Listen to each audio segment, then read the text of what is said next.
Welcome to the Heather Penny Podcast, where our goal is to help you reach your potential by increasing clarity, building confidence, and engaging courage.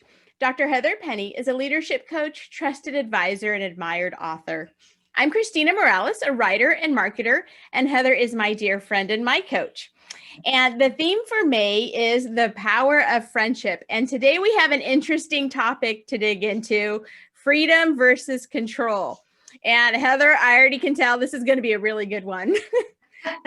We've all had that person in our life who wants to control us. And this is going to be a great conversation, but I feel like it's going to be a little bit painful, like pulling that splinter out. So can you share a bit about your experience with someone who is controlling and what made you think of addressing this topic? Oh, do I have to? No. I'm teasing. Hey, it's the Heather Penny Podcast. You can do whatever you want. That's right, man. I'm in full control. I live in freedom over here. No, I did bring this up because, it was funny in my early 20s and I now in my 50s, I felt this need for freedom, and it just became kind of my life's cry. Freedom, freedom, freedom. So I didn't have clarity on why I needed freedom. I do now in hindsight. I was dealing with a lot of controlling relationships. So in all fairness, we enter controlling relationships. We participate in controlling relationships. So I don't want it to sound like I was a victim of controlling relationships. Although there was an element of that, I'm going to be honest. But it was once I started realizing I was allowing relationships to become controlling, it was almost this deep sense of wanting to feel like I didn't want to have to make some of my own decisions for my life. And I felt more comfortable if someone was making them for me. I didn't want to own it. I didn't want to take responsibility for some of that. So it was easy to drift into some controlling stuff. Once I started really taking my power back and recognizing, no, I got to create my own life. And that shows up for me in my 20s. It showed up with some depression, anxiety, a lot of in depression. It was wonderful to understand this. Depression is, the definition of it is anger turned inward. I was angry and I was turning it inward. So once I understood, what am I angry about? I started asking that. Well, I was living I'd grown up in a very controlling world and living in that controlling world. And so I needed permission to have freedom on what I thought, what my opinions were, what my beliefs were, without judgment, without shame. And this isn't to point any fingers really at my home. I want to be clear on that. I had really loving parents and loving family that really did the best they could, but grew up in some really conservative religious thinking that prevented me from exploring what I thought about myself, or what I thought maybe about my spirituality, or what I thought about my emotions, my heart, or even about God. So, and these are all really sacred topics that if a person can't own that, they're going to start feeling controlled. If they're going to be told, you have to think this way about spirituality, you got to think this way about God, you got to think this way about your emotions, otherwise you're whatever, sinning, or you're failing, or you're not measuring up. That was kind of the message that I was receiving, over receiving. And that was hard in developmental years. So what did I do? I kind of grew up thinking, I got to figure out how to make sure I'm perfect. I got to make sure that I'm acceptable for everyone. Otherwise, I'm going to live with a sense of shame and judgment and guilt all the time, and fear. So I think, and let me sidetrack on this. Someone wrote a book about, I'm sorry, I can't remember the name, but it was called Fog: Fear, Obligation, and Guilt. So it's something I always remembered, because I was like, that's what it feels like. You're in this fog all the time of fear, obligation, and guilt. That's what I was looking for freedom from. So control is a very complex conversation for me, because of so much of the control I felt, the mind control I felt, the lack of permission to speak my mind without it having judgment or shame, the lack of a ability to fail miserably and be okay. You know, I had to learn freedom in a lot of those areas to kind of take back some of these things that got lost in the environment that I grew up in. And so grateful for this awareness that not only do I get to live in freedom, but every human being gets to live in freedom.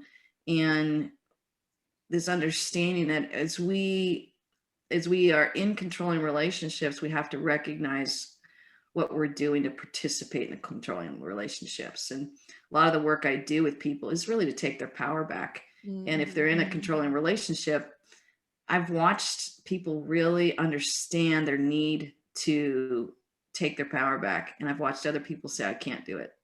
Funny enough, I have no judgment for either of these types of people. It's just when they came along the journey with me and they're saying, this is too hard to take my power back, I have so much empathy and compassion. And I say, I understand. When you're ready, you'll do it. That's kind of what I leave them with, you know? And I want them to be left with not a sense of shame. It's okay. You can't right now.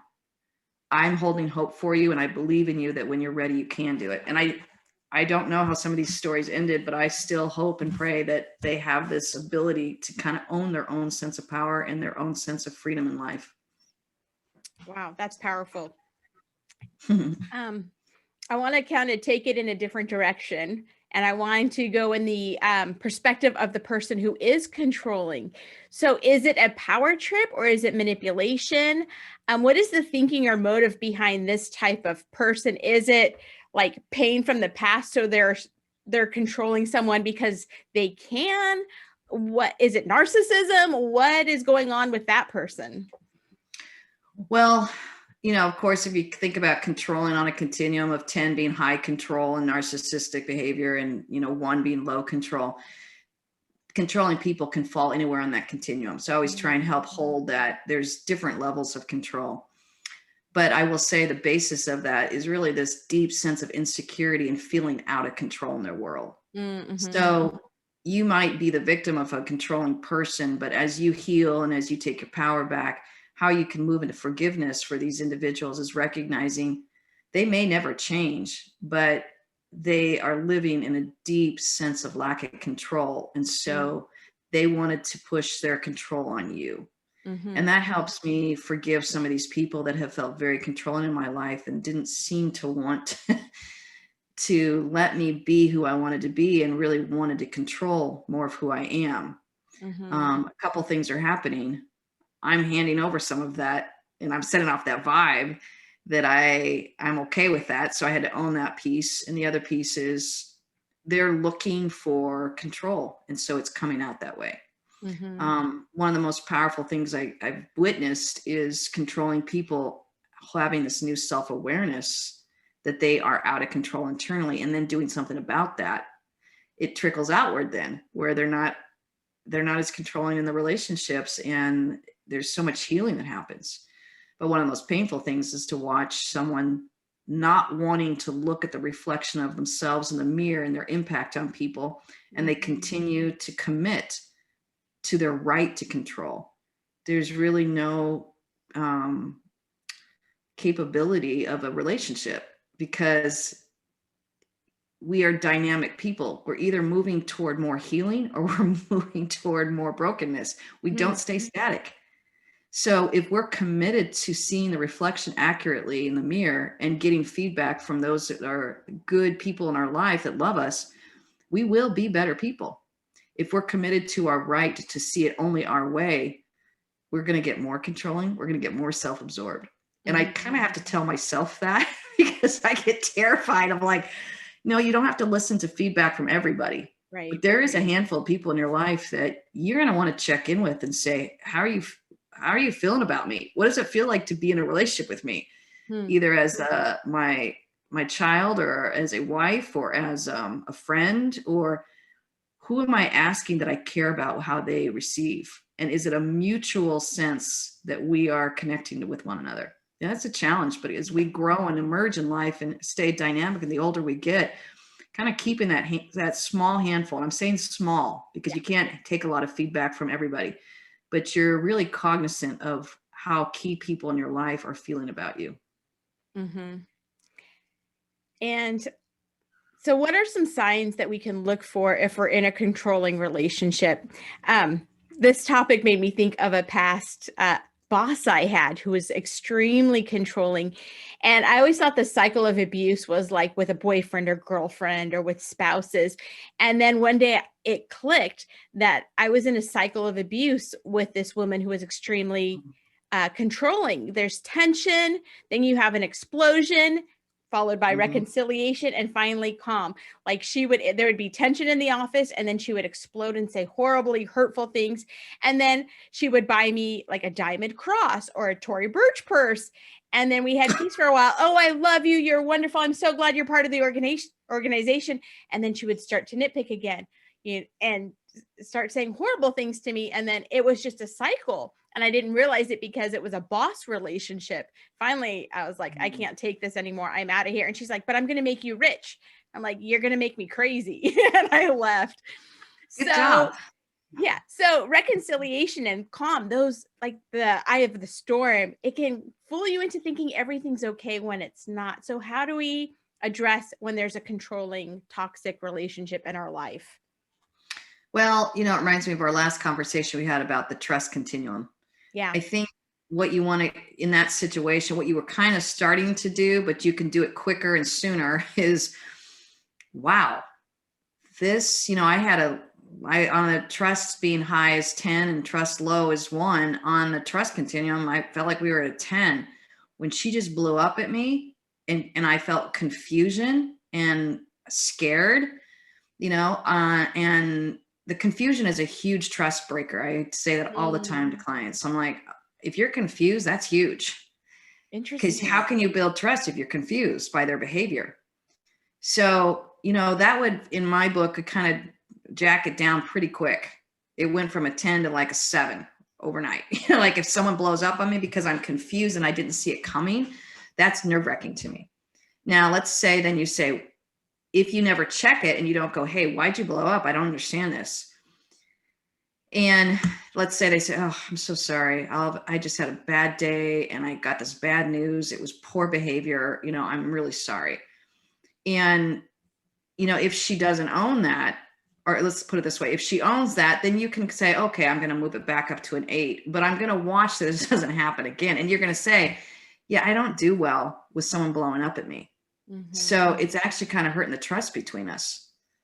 How she responds to that over time allows you to adjust that trust scale. And let's say she never does it again and she's a better person from it. Well, she's back up at a 10. It's beautiful. But let's say she's like, and I've had this happen to me, I have the right to blow up at you, and this is how I communicate anger, and you better deal with it. Yeah. That's awful. And I'm like, it's awful. It's really awful. But if you don't have a real strong clarity on it, you kind of go, okay, I guess I have to put up with it. Right. Right.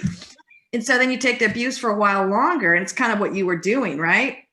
So, and then it dawns on you, you're going to make me crazy, which I love that you said that. What was happening is you were honoring your trust level. It doesn't matter.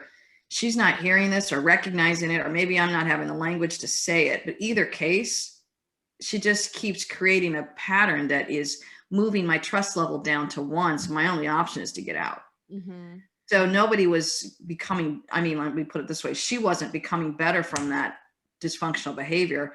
I feel sorry for her in some ways because she was probably feeling immense guilt, which is why she was giving you all those gifts. Right. She needed another option. If I was working with her, I would say, would you like another option? And people who are tired of their negative impact on people will go, yes, please. And I will say, before you, blow up at someone, start recognizing how long you've been feeling that and have a conversation earlier. And how much of this is a fair expectation you're putting on Christina, and how much of this is unfair. I would unpack that with her behind the scenes and help her really understand herself more so that she could step in the conversation and say, Christina, I noticed that you're late every Friday morning and it's driving me crazy and I haven't said anything about it for 3 months. She would then own that piece and you would go, oh, I'm so sorry. And she would say, I don't want to blow up at you. And I'm realizing I need to say this. I've been working with Heather and she's telling me I need to come and say this to you. Right. So then you're both becoming better people because you're you're responding well. Then you would be able to say, thank you for telling me this, because I don't want you ever to blow up at me again. I don't handle this that well. That is really breaking down my trust. Certainly I'll be on time every Friday. So then the trust level gets to build together. And I think one of the biggest mistakes we make is that, first of all, we don't have a trust level that we're monitoring. So we're just confused all the time. We don't know how to check it. Worse, we don't have another partner in the conversation or the relationship with us that is holding and monitoring the trust level with you. True. So you think about our friendship. You get to say to me, wow, I think this impacted my trust level. And I get to go, oh, I had no idea. I'm so sorry. That's it. That's the end of our conflict. And we move on, and we're both better for the trust level. It's not a blow up. It's not this fear, this guilt, this confusion. That is all toxic relationships. So once all that starts coming up, it's what we call destructive conflict. You want to move into constructive conflict where you're feeling heard and loved and cared for, and both parties are committed to the trust level. And I think that's what continues to break down when one party, let's say you kept staying in it going, okay, well, now it's the trust level's back up to 10. I would, if I were working with you at the time, I would have said, why? Someone yelled and screamed at me like that. I'm telling you, I'd be at trust level at 1 and I'd be in fight and flight mode. And then I would say, man, that's a pretty big thing that you just did to me. You're going to have to kind of earn back a trust level to show that you cared what you did to me. And it's not saying like you're rubbing their nose in it or you're making them like keeping a tally score. That's not at all what I'm saying, but it is saying, yeah, trust has as a responsibility next to it on both sides. You're going to speak up if it happens again, and she's going to own it if it happens again. And honestly, you might only have 3 blow-ups in you. And that's where I tell people you have limits. Yeah. And for me, what I realized, I was in a relationship similar to that years ago, and I realized I don't think I ever want blow-ups in my relationship. I'm just over it. I'm done. I feel like I am a strong enough listener, and I have care enough with people that you should be able to come and talk to me without blowing up at me. So I think once I set that new standard and that new line, and I just said, no, I'm not interested. You think you have the right to blow up because that's the way you communicate. In my book, that's destructive communication. And I would never blow up at you. Right. I would tell you if there's something that I don't like. And then we would have a nice, calm conversation about it. And we would hear each other's hearts, and we would be better from it and move on. So you get to hold in your own standard of the kind of relationships that you are willing to participate in, and those that you're not. So I love that you left. It sounds like she wasn't willing to change her behavior on that. And unfortunately, with her being in the place of power, she probably justified, this is what bosses do. Yeah, definitely. And it was so unhealthy that I was like the 30th person to leave in 2 years in an office of like 8 people. So she couldn't keep people. So Wow. So sometimes we just need to look at ourselves and go, why is everybody leaving? Yeah. And that's when I encourage people, go hire somebody. Yeah. Go hire somebody to have safe conversations behind the scenes and say, why is nobody picking me on their team? Why does everybody like me? I've had to do the same thing. I've had to hire people to get the accurate reflection that I needed to hear that usually was about a much deeper issue. With her, I would venture to say it's a much deeper issue where she's scared of that. She doesn't have control. She's insecure about the world not working out. She's probably been exploited, or she's been mistreated in her life. So she doesn't have the words to it. Those are all deeper issues of why we try and control. Yeah, absolutely. And so let's go on the other side. What do you mean by freedom in friendship? What does a healthy friendship look like?